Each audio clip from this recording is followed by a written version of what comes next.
Welcome to the Winning with Shopify podcast. This is the podcast to help you scale your Shopify store into a money-making machine. This episode is brought to you by Retention.com. Retention.com helps Shopify stores make more money by growing their email lists 20 times faster and sending 10 to 15 times more abandoned cart emails. Want to learn more? Check out Retention.com. Book a demo to get 2 times more audience credits for the first 60 days. Now, over to your host, Nick Truman. Hi everybody, and welcome to another episode of the Winning with Shopify podcast. For anyone that's checking out our YouTube channel today, we've been doing more and more video as time's going on. Hey, it's great to see you. For anyone that's not listening on YouTube and you're listening on your headphones somewhere, in the car, whatever, great to have you guys tuning in as well. If you've not already, hit that subscribe button. You'll never miss an episode, and we aim to post every Friday. It's completely free to subscribe as well. If it is not your first time, welcome back. It's a pleasure to have you guys with us. I know I say that every week, but we genuinely do mean it. We've seen our retention going up more and more, which is fantastic at the moment because we are working with Retention.com. Today we're continuing this series about lifetime value and retaining customers, and ultimately making as much money as we can from those customers. I've got an amazing guest with me today from a company called GhostRetail. His name's Tyler, and he is the co-founder of GhostRetail. Tyler, welcome to the show. Hey, Nick. Nice to meet you. Nick Truman. I guess this will be a really true conversation. I'm looking forward to it. Do you know, I've not heard that one in a while, but the ones I normally get are the Truman Show and President Truman.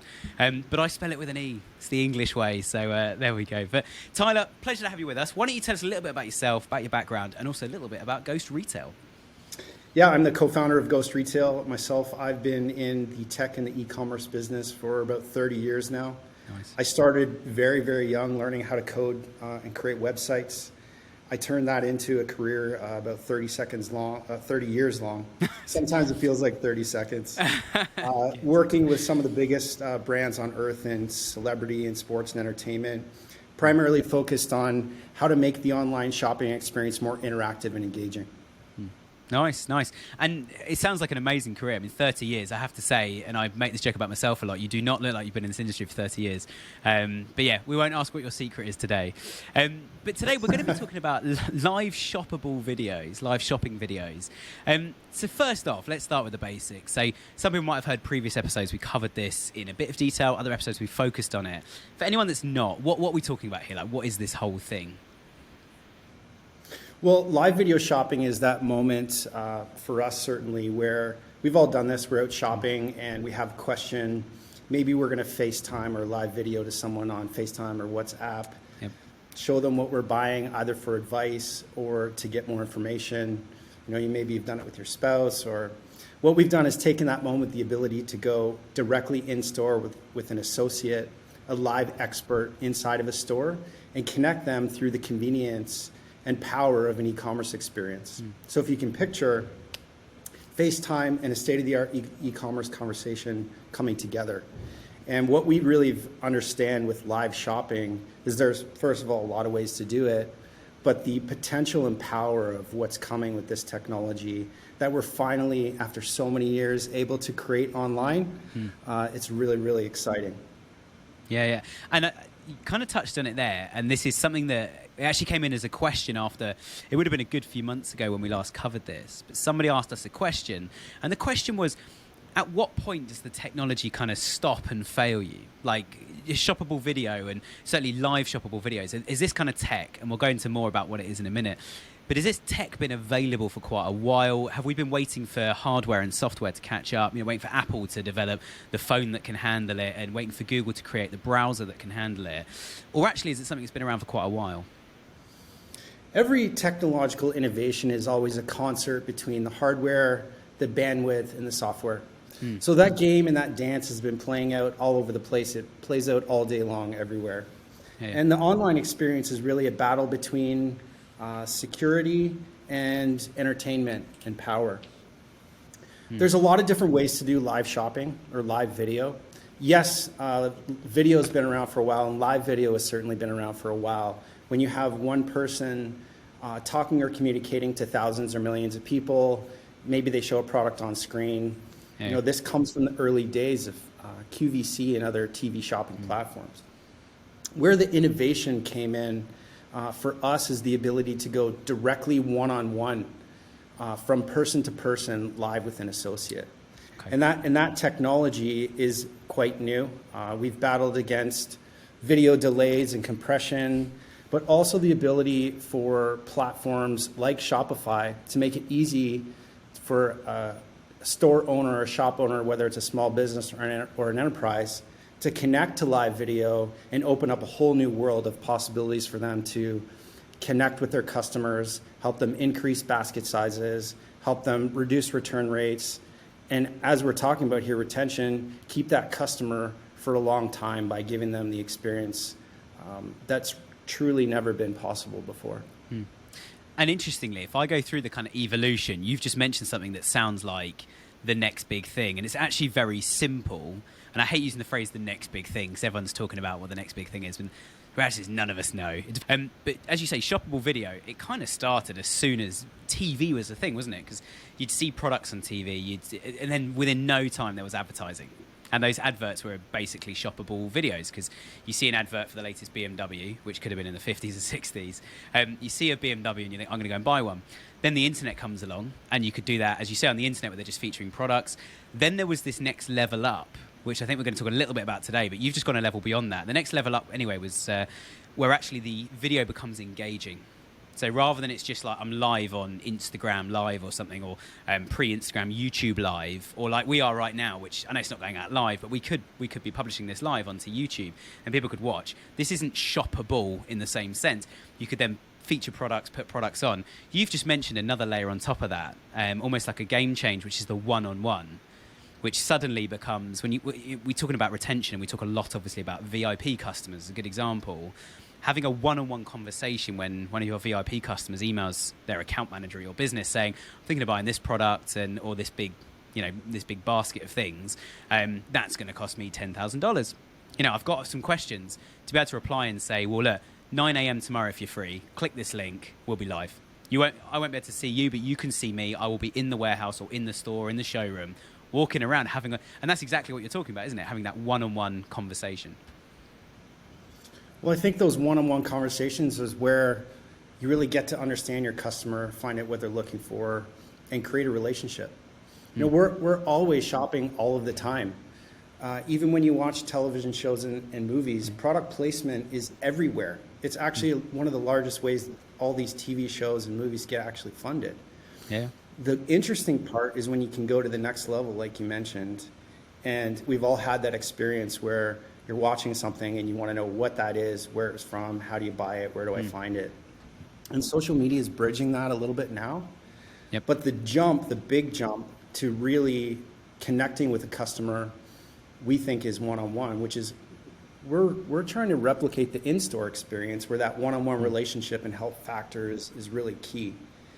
And as a result, what we're seeing so far, when you can create a moment where at any minute of the day during business hours, the same way you're in a store, you can go onto the product detail page, make one click, and within 30 seconds, you're connected to somebody within the store in your area or in another area, a store that you can't actually go to.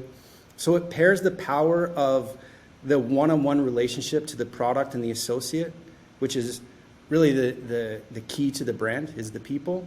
And that's what we're harnessing.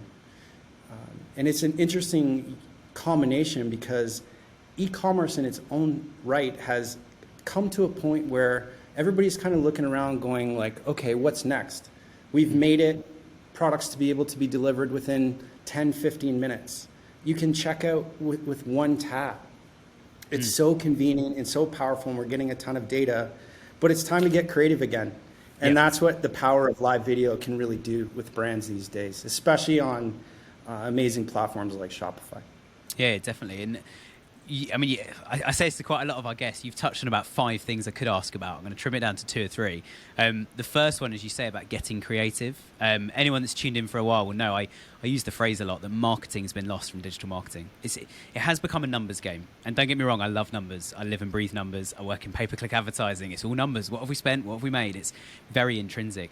But I think the marketing element is often lost. there's so many meetings that marketeers we find ourselves in where it's like, okay, we spent money there and it's made money, so why are we wasting all this money over here? And it's like, well, if we don't do the brand awareness, no one knows who we are, therefore they don't come in to convert. So the two are all, those two things are linked, but it's that creativity to go, actually, a really badly run, and I hate to say this as an advertiser, but a badly run advertising campaign with a good marketing message and a good hook and a good product that people are aware of will shine through.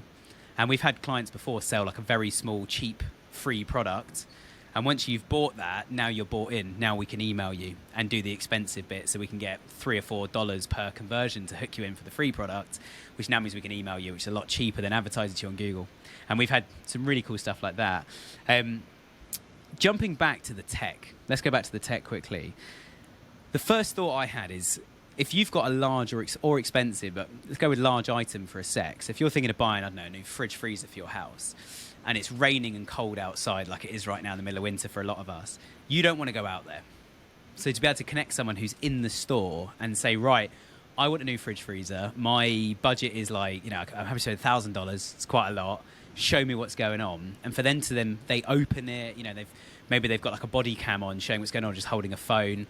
There's so much potential for that experience, because now you can ask the questions that you can't ask on a web page, or not easily anyway. Some people have live chat, but then what it's like with most live chat now is it's not very live. You talk to like the robot first. Then once you get through the robot, it's like, you're 150th in the queue. And you're like, what? I'm not waiting for this. It's that kind of experience. So I think certainly for large items, or people trying to sell even fashion items, to go, well, look, here is the product. I can stretch it and say it's not very tight around that part of your body. Like if you're looking for a new gym top and you don't want the sort of Gymshark really tight, whatever design people are going for, actually I want something baggy. Someone walking around a shop going, well, this one's got a lot more give on it and it's $3 cheaper. So do you want to go for that one? And it literally, like, I can pop in. You could even go as far, and I don't know if any of your clients have done this, go as far as someone walking around with a basket or a trolley in a shop, filling it up, and then going, I'll ping you a link on Shopify, because we have the same in-store, point of sale system here as we've got online. I can scan it all, and I'll send you a link, and you can pay. And once you've paid, it'll be straight out in the warehouse. It'll be with you tomorrow. Yeah, you're touching on a lot of the conveniences and also a lot of the potential. Certainly being able to teleport yourself, so to speak, to the store is one thing. But right now, the way the e-commerce shopping experience works, which is working phenomenally, we're seeing e-commerce rates rise year over year, which makes sense. But to really move the needle, we need to do some things differently. And part of that is the actual online shopping experience itself hasn't changed in like 2 decades. We're still scrolling. Here's a product, add to cart, buy it. Yeah. Here's a static image. And we're actually asking people to read, by the time they check out, something like 4,000 to 5,000 words to explain what the product is, what the scale is, make them read the specs, do all like size, scale, quality, features, all of those things that takes an online customer so long to get through. And then there's the doubt that creeps in. Is this the right thing for me? I hope it shows up. I hope it shows up on time. I hope it shows up the size and scale that I wanted it to. All of those things can happen within 10 to 15 seconds with live video. It completely takes the mystery out of what you're buying. And that's another powerful aspect. Plus, I would say, we all take a gamble on buying things online that we hope it's what we wanted. And by talking to an expert and asking the questions that you need answered to know whether that thing is that you bought, it could be fashion, it could be a fridge, it could be a car, it could be a vacation. It really doesn't matter. It's the knowledge of what you're purchasing. And thus, return rates are massively lower because you're having that trust that gets built, which is also part of customer retention, we think. Yeah, absolutely. Let's touch on returns quickly, because that's something I wrote down. That was going to be my third point from previous, is how much does this reduce returns? And you've just said yourself, obviously massively, because you've got way more information in terms of what you're buying. For anyone listening who's thinking like, oh, no one returns anything, we're fine with returns. Just to be clear, on your Google Analytics reports, if you've spent on Facebook or Google or something, I don't know, $100 to acquire a customer, you've made a loss on that first order, which is not unusual. And now you need to build that lifetime value. If that customer then returns that product, returns don't generally, unless you do some really complicated coding, they don't generally show up on your reports. So if you've had 10% of your stuff returned, just knock 10% off. And, you can almost guarantee, like we've described with some of the more expensive items, it's going to be the bigger, clunkier items. And then the return itself, what you won't even see on your Shopify report that something's been returned, is how much it's cost you to get that item back if you've had to offer free returns. We work with a company that was selling sofas just around the UK. And the cost of a return to get it back was about £50 to £100. The sofa cost between £1,500 and £2,000, and the cost of advertising cost another £200. So you're just eating into that margin, and now you've got another sofa sitting in your warehouse that needs to be repackaged, reorganized. So actually reducing returns, you might be like, well, we've got less than 10% return rate, it's fine, and we expect that. It's probably costing you a lot more than you realize. And based on our recent surveys and talking to a lot of you guys listening, a lot of you are the store owners, so it's out of your pocket it's coming. And I think with the returns as well, correct me if I'm wrong, Tyler, but certainly in this one-on-one or even in a group scenario, if you've got 200 people tuning in and you're showing a new product launch or something, they've got the ability to ask questions, don't they? So if they've got any questions like, how big is this? How does it fit? This is a sofa. Do the legs just screw on? What happens if I spill white wine and red wine on it, which is the classic sofa question? I assume they can ask questions and get some of that information straight away. Yeah, it's a full real-time, zero latency, one-to-one personal connection. So you're talking live with someone in the store. And you mentioned returns is a huge problem and costing brands, no matter what scale they are, a ton of money, but more importantly, I think a ton of time that they could be spending doing other things in their product. So return rates is one thing. Conversion rates is another proof point that we're seeing right now with our early partners. And what right now online e-commerce generates between like 1 and, if you're absolutely killing it, 5% conversion, which means 1 in every 20 people are going to connect. So, 5 in every 100 customers are going to connect if you're absolutely killing it. So if you have 100 customers come into your store and only 2 or 5 of them check out in person, you'd quickly be out of business. But somehow we've accepted this online as if 2 or 5% is doing a great job. So what would you say would be a really incredible uplift from that, from 2%? Is it a 2% conversion rate or 2% return rate? 2% conversion rate. What would you say would be like a massive improvement on that? We often say to our clients, if you could go from like 2 to 2.4, if you think about that in revenue terms, without changing anything in advertising costs, operational, just purely a conversion rate going from 2 to 2.4, that's a 20% uplift in revenue. So let's work on that for a second. That's always our first sort of tell your web agency to start tests, get A/B testing and see how you can get from 2 to 2.4. Or one we had the other day was to get from 1 to 1.1. That's 10% uplift overnight. So yeah, let's work with something like that. I'm assuming you're going to blow those figures out of the water. And it is. We're receiving between 30 and 40% conversion rates on connected calls. Mm-hmm. So the uplift and the potential for that, to spend that little bit of extra time, implement the technology, which only takes a snippet of JavaScript to add to your site, and a little bit of training, we can get brands up and running and have these one-on-one experiences that generate massive conversions. Some days we see 70% on some of our partners in one single day. Wow. That's 7 out of 10 or 70 out of 100 customers that are actually purchasing, and their basket sizes are larger, and repeat customers are between 3 and 4 times as well. So we believe, and I think it's easy to see, that people make the difference. We're asking all of these people all over the world, millions and billions of times a day, to go through this really robotic, mechanical online shopping experience, which we do because we like the convenience of it. But the bridge between the massive innovations and creativity of a retail store and what they can do online, or what they're actually doing online, is the Grand Canyon. And our goal is to try to narrow that. Yeah, absolutely. And really good example I've just thought of actually while you were saying that is we work a lot in B2B, business to business, and it's service-based companies. So it could be a business phone system, it could be a set of accountants, it could be an insurance policy and a financial service. But the thing that always stands true is people by people. And it's exactly what you're talking about with the video.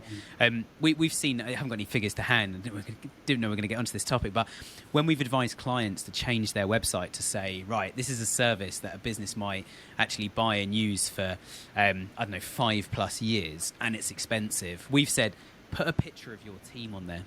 put your top 5 senior account managers on the screen with little name tags in the image, just saying like, this is Greg, this is Pete, this is Janet, etc., etc. Put those on, and we've seen conversion rates lift because it's like, one of us will reply to you. One of the senior account managers here will reply. There's no sales team. We're just going to talk straight about what we can do, how we can help, what we do day to day, etc., etc. And it's like, I know when these, and then when Greg calls up, you say, oh yeah, Greg, I've seen you on the website. I know what you look like already. So even though they're on the phone, you know what's happening. It's exactly the same as you're saying. I think with the, the people by people is so important. So I've got a question, and this is a marketing question, and I'm trying to think, as always, what questions would my listeners be asking. This question in particular is someone who's sitting there going, okay, we set up all of this stuff. We do the training, we put a bit of JavaScript on the site, we've got 10 people ready with their phones in the store, ready to run around. How do we get people to actually engage with it? How do we get people to actually click the button and start a one-to-one? Well, there's a number of different ways to do it. Our technology seamlessly connects with whatever platform they're on. So if it's Shopify or any of the other major platforms, even if it's a roll your own, a simple JavaScript snippet will connect our experience to their website. And what's different about Ghost is that we've made it really, really easy for brands to get started. Like you said, a simple smartphone connected to the website experience. For the customer, all they have to do is click a button, click a link, click a text message, which will instantly connect them online on their phone, on their tablet, or their desktop into a queue where you have your friends that you just mentioned waiting to answer your calls during business hours that they can define. The queue is serviced based on how many associates are there. Average call is roughly between 7 and 10 minutes, similar to what you see in store online, which we think is really cool because people don't spend a lot of time on websites anymore, and this keeps people playing and being in the universe. Average time on site on Google Analytics would be amazing at 7 to 10 minutes, going back to the stats we were talking about earlier. So it really would. And it's really simple. There's only a few simple buttons to be able to share products, add to basket, which is a really awesome part of our feature set, and check the customer out all within the experience using the website platform that they're on. So there's other people experimenting with the technology right now, trying to roll their own e-commerce experience into it. But you lose a lot of things for the end customer, like sign-on, history, payment options. And what we've done is made it completely simple and just connected what the retail brand already has. And the power of that is really interesting because no matter what they do to their online site in any country, those changes instantly become available to the customers. So there's no integration, there's no connections, and it's just really about creating a new experience for the customer, and to do that is really easy. Yeah, amazing. And I mean, to get people to go to the site, as you say, it's as simple as just there's a button going, we're live, start a one-to-one. Can you change the settings so the customers are visible to the person talking? Can you make it so that you can say to customers, start a video call, you won't be seen? As in, I could be on a video call, the person can't see me, but the person running around the shop, I can see them obviously to see what's going on. And does it have all of those different features you can adjust? 'Cause imagine some people will be sitting there going, oh my gosh, I don't want to see my customers, especially when they'll be shopping at 1 o'clock in the morning in their pajamas, Yes, of course. That was something that we always used to say is have somebody being able to shop in their pajamas. And it turns out people actually do. So we've had to put some security things in place to prevent different scenarios. And we'll leave it at that. These are some of the things you learn on the way to product market fit. You start to learn some of these things. So we're a full-featured video-to-video call with the power of the e-commerce experience layered on top of it. So if the customer wants to go on video, they have the choice. If they want to go on video and audio, they have the choice. And at any moment, they can change that, just like the conversation you and I are having now. Hide your video, hide your microphone, say I'll be right back. It really opens up the full feature set of the modern video call experience. Nice. And I guess another good question, sort of, I know I'm getting a bit technical with this, but technical question. So you got the person running around the shop, I'm the customer, and I'm on a call to them. If I say, oh yeah, I quite like that one, I'd like to look at that a bit more, do they have the feature on their phone to then go, cool, I'm going to push it to your screen now, or I'm going to add it to your basket, because they're obviously on the website. Is all of that part of it? What is that follow-up? just trying to make sure that there's that's exactly the experience. Yeah. So the associate, when they're showing something, is navigating the website along with the customer. They hit the zap button. That product detail page goes directly over to the person's screen, 50-50 on desktop between video and e-commerce. And then on a mobile phone, it's more of a 70-30. The customer then has the opportunity to shop along with the associate, add it to their bag. The associate can add it to their bag. We have a really cool mirroring function, which allows the associate to follow along with what the customer is doing and keep that back and forth shopping experience completely in sync. So everything you can do online, multiplied by the ability for the associate to share products, share categories, share searches, and guide customers all the way down through the checkout, right to the end, right to the finish line. Nice. They could literally be there saying, right, it's time to put your card details in. You've been great. See you later. Go and do that bit now. And then see later, like, okay, that conversation I've just finished. 10 minutes later, yet they've paid $5,000 and bought an enormous basket of things, which is great. Yeah, you could do it that way, but you can also, we've powered the technology to be able to stick with the customer during that process, as we see a massive number of abandoned carts at that exact specific stage. So what we've done is made the ability for the associate to tag along on that journey, abstract all the personal information, and have the associate, just like checking out in person, guide the customer all the way through the checkout. What's your delivery address? Where do you want this to be sent to? All that sort of stuff. Nice. Exactly. And I guess for a lot of brands, I know one of the big questions I'm going to get if people do email after this episode is going to be like, I don't have a store. This is all completely irrelevant to me. Just as an FYI, and you might have some other stuff to add to this as well, Tyler, but one of our clients recently in their warehouse, a bit like I can see for anyone who's watching on YouTube, your background looks like a nice photo studio where you can actually do stuff and record, etc., and produce things. They've done a similar thing, but they've actually set up like a mini home. So, and then they have like one of all the kind of popular items. So something to say, sorry, we haven't got one of those ready just to show you on video right now. They are in stock though. If you really want one, we can schedule a call in 2 days and have a chat. But they've actually set up a studio in the corner of their warehouse where they can literally click a button. That product is bought there to show, especially if it's a VIP customer, to show the customer. Or what they also do in their, what another one's done in their warehouse now to do, it wasn't specifically with video, it was actually to be sort of texting the customer pictures, but I'm going to recommend video to them. In the warehouse where they've got, a bit like when you're in places like IKEA, for example, you get to kind of marketplace area where all the boxes are, and they've got one of each item set up at the end of each row, which now means you can actually drive like the forklift truck or the golf buggy or something around and go, right, there's one of these here, this is what it looks like. And they'll say, what kind of bulb does it take? So they send a picture and go, it's a screw bulb and it's also this size and here's a link to it. So you can buy the bulb with the product when you buy this lamp, that sort of thing. But yeah, I mean, how much do you find that people are starting to do that as almost a continuing to be an e-commerce business as opposed to actually launching a store if they haven't got one? Yeah, great question. This background is actually one of our studios. Nice. So what we actually do here is we have the ability with our tech to be able to do this experience from in the store if you have one. Mm-hmm. You don't necessarily need a multi-million-dollar storefront to be able to do this. Yeah. Those that are setting up a stage inside of their stores. Partners like American Eagle are deploying this technology into their stores and having a stage just like you see behind, sectioned off. Also, in addition to that, we call our studios, which is exactly what you mentioned, in your warehouse or in a space, or you have multiple spaces just like the one you see behind me here, to be able to recreate an in-store experience for a customer who's on video, to give them that brand and that vibe that you get from an in-store experience.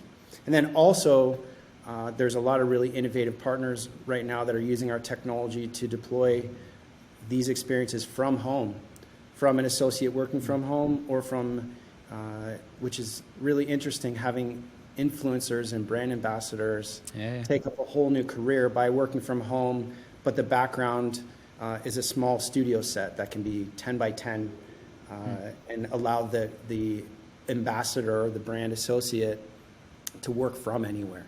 Yeah, nice. And I think influence is a whole nother ball game with this, isn't it? Because you could even say to an influencer, okay, we don't want you to make any content. We're not going to send you anywhere.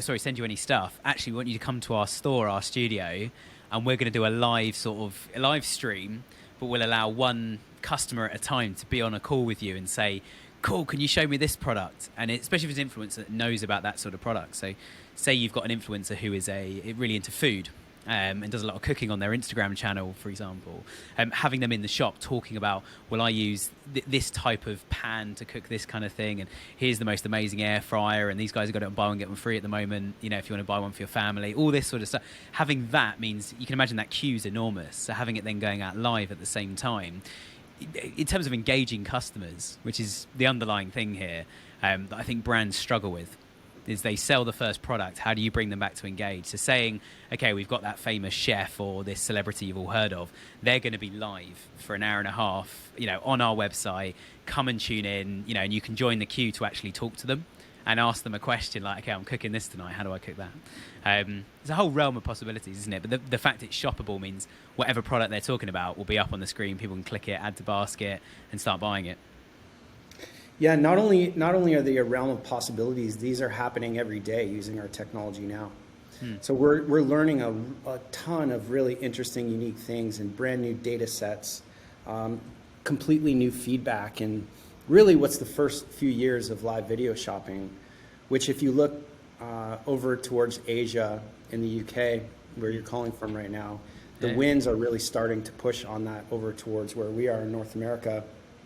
And the possibilities are absolutely endless. I mean, you take the power of a very creative, single person entrepreneur, or the powerhouse that you can create from a whole entire marketing team and brand, powered by the e-commerce team and an in-store experience. It's this concert of marketing and engaging customers in new ways that has really been missing certainly from online in a long time. Since, if you've been around for a while, you remember the Flash days, right? Oh, yeah. Flash sites were horrendous. Go to work, go to work and talk about how awesome this online experience was. And that's what we're missing, and that's what we need. That's what brands need to come back to is creativity. Don't you agree?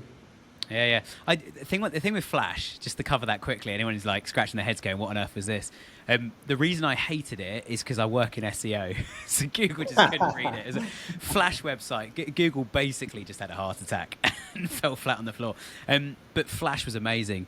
Anything you click, you could have all these phenomenal graphics. And a friend of mine used to design and build Flash sites, and he got hired by Sky Broadcasting, the big broadcasting company, to design and build their graphics on TV. So, when you're like, right, this program's sponsored by this ice cream, he would build all those graphics and everything else that would go in between channels, between programs, all that sort of stuff. And he built these most phenomenal Flash sites. And then he was like, phone me out and like, Nick, I can't find it on Google. I'm like, of course you can't. It doesn't exist. But I hear what you're saying. Like, the websites have got very dry. And if I was to point at a couple of places that I think have caused this, I do think Google is to blame, not just on Flash, but on quite a number of things. That Google's like, especially on SEO and PPC, I need to see this, see this, see this, see this. None of those things are, to some degree, there are elements of this, but none of them really hit the box of like, I want to see a phenomenal user experience. I want customers to come in and be like, oh my gosh, this is amazing. What it asks for is like, I want to see all these tags in the code. I want it to load quickly. I don't want any, and going against what you've just described with Flash, I don't want anything to happen once the page is loaded. It's got to load quickly, and I don't want anything changing during load. I just want it to go bang, bang, bang, bang, bang, bang down the page. And it is so boring. And the second place I'd point at as well, which someone came on the show and described them as the dark side of the force, and we as Shopify store owners of the Rebel Alliance, and it's Amazon. Amazon is a marketplace, so everyone now is like, well, Amazon make billions, possibly trillions. Let's make our site like them. Amazon is so boring. There's nothing on there. Everything is rigid. It's uniformed. It's restrictive. It's like you get 5 bullet points. You upload your price. You can have X amount images, and it'll only show one in that size in that section. And obviously, Amazon couldn't change that, but Amazon is a marketplace. You're just there to purchase. Shopify, as you've described. Shopify sites and Magento and other platforms, we have the ability to make them creative. And that's the thing that when you start asking questions at brands, certainly I work with a lot of brands, and when I ask them questions about how did you start, what are you guys about, what gets you out of bed in the morning, I finish with, and why is it not on the website? Why does the website just look like, just put a color up, a random logo? The logo means nothing, and here are all your products. And it's like being on a different branded version of Amazon.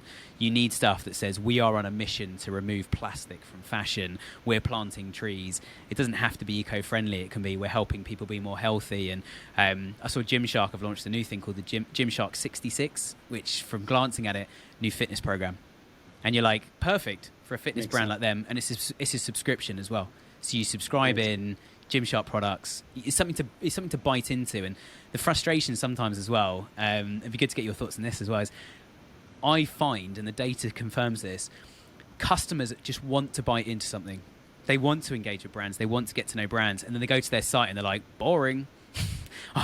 I'll buy my lampshade and be gone. You tell what sort of client I've been working on this morning. But yeah, I'll buy my lampshade and then I'm out of here, or I know what trainers I want. I'll just go and purchase them from the cheapest possible place and leave. There's no reason to go to the actual brand's site and that sort of thing. And I think you're absolutely right. That creativity needs to come back to life. Yeah, it really does. I mean, Google is partly to blame, but partly to thank, because without the convenience and power of simplicity and speed, we wouldn't be here. And what I could also say now is that you don't have to choose anymore. Like, we can have incredibly powerful sites that are fast to load and quick and get you the information you need, and incredibly convenient, that can be found everywhere, and have a platform like Shopify that gives everybody all of that right out of the box. Okay, granted, you've got that. So now what are you going to do with the millions and hundreds of millions of other sites that are at the fingertips of every single one of your customers to stand out and be different? And it's not going to be just a different graphic on your homepage. Yeah. There was an amazing stat, and I mentioned this stat so many times. Towards the end of the year of COVID, so 2020, we had a chap here from the UK, from Shopify, on the podcast, releasing some exclusive stats. And one of his stats that was absolutely amazing is he said 3 months, so that was April, May, June, 3 months of that single year, the number of Shopify stores registered in the UK doubled. So for every store there was, there's now 2. And you've hit the nail on the head. You have to stand out now. You have to have a brand story. And I'll be honest, the bigger brands, if you're not a big brand, this is for you. If you're a big brand, shut your ears. Big brands are struggling to keep up because the amount of people you have to go through to do stuff. The ones that are surviving and monopolizing their industries and doing really well with it are the ones that have created nimble, agile teams that can go do this, test this, try this, and make that experience really good. If you're a small company with less than 100 staff, you have that opportunity. The smaller you are, the quicker you can go, right, we're going to make this product, we're going to do it really well, quality is going to be at the center of this, we're going to source it from a unique place that nobody else can, and then we're going to do loads of awareness so people go, that product sounds amazing and I want one. And that is how you drive that campaign. I hear what you're saying about Google. Google do a lot of things, as do Amazon, like Amazon Web Services, that have been a game changer. But yeah, I think on the face of it, though, if you're just looking at Google's SEO guides, you'll get a real headache and kind of think like, this is rubbish. I'm aware of that, the pain. Yeah, absolutely. Yeah. If you're going to make a bet, let's say everybody has it's table stakes. Everybody has an amazing, powerful platform. It's connected to all the services, all the payment gateways.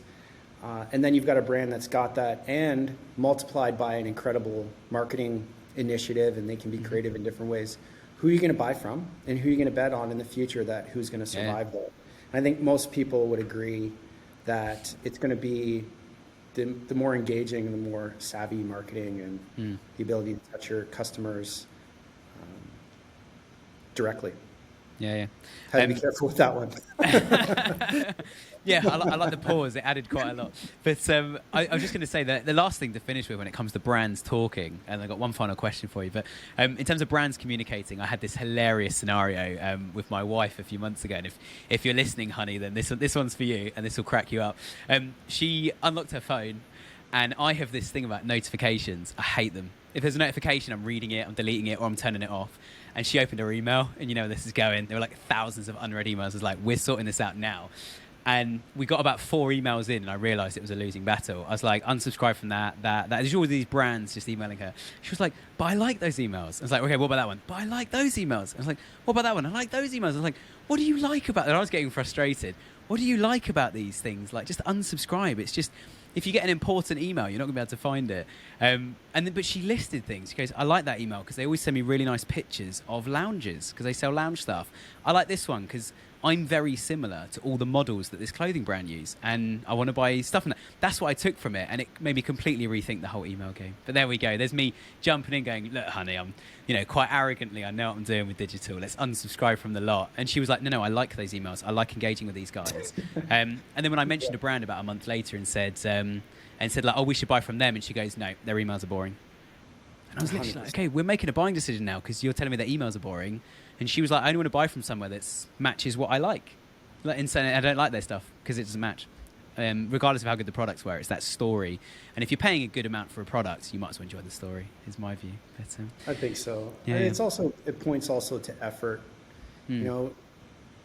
Having a brand that takes the effort and the time to make something nice and send to you versus just a plain bland email. And that's why email conversion rates are going down too. If you own an email platform and you're listening to this, if you found a way to have that email have the browser experience bedded directly into it and have that connected, where if I'm on it and looking at an email and I click it, instead of going to the browser, keep the browser inside of the email, conversion rates would go back up again. And some sites, I'm going to name Yotpo as well because they have been a sponsor in the past. Yotpo, you can do your whole review within the email platform. You don't have to go and visit a website. And not a lot of customers know that. And I think their biggest trick they're missing is like this, putting some messaging on it. This will not open a new browser. Do it all within the email. Depends on your settings. A lot of people don't do that. Nice. But look, Tyler, absolute pleasure. Thank you so much for your time today. If people want to reach out to GhostRetail, how do they get hold of you? Where do they find the app? Who do they talk to? GhostRetail.com. Right now, we're offering our listeners, if you're intrigued on what we're doing, we're giving 6 months for free. Wow. You can email shoplive@ghostretail.com. Visit Ghost Retail. Check out one of our partners like American Eagle, who's using this technology today to shop online with customers. And I encourage all the listeners to go out there and try and experience what live shopping can be.